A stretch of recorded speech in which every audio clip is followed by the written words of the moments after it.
cash, and the budget that we put on his desk will absolutely solve the problem. I would hate to think that he would veto a budget over a difference of how big the deficit is.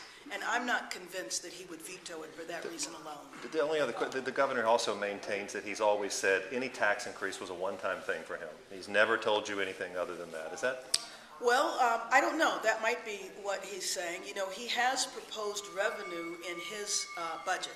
And in his budget, we are going to accept the revenues he's proposing, with the exception of borrowing from the local governments, Proposition 1A. We're not going to suspend that. Madam Speaker, in the past, the parks money and the fire fee both have failed. What makes you think that could possibly go through again this year?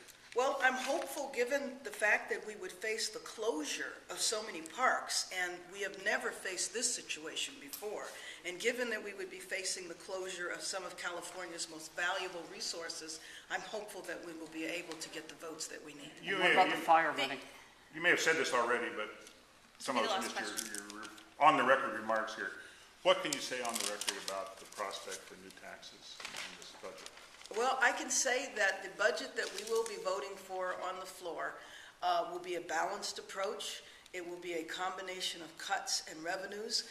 We feel that there are ways to raise revenues, frankly, that are not taxes, and that will be the centerpiece of what we plan. Now, in the next 24 hours, we will be finalizing between the Senate and the Assembly exactly what type of revenue we're going to have the conference committee vote on tomorrow.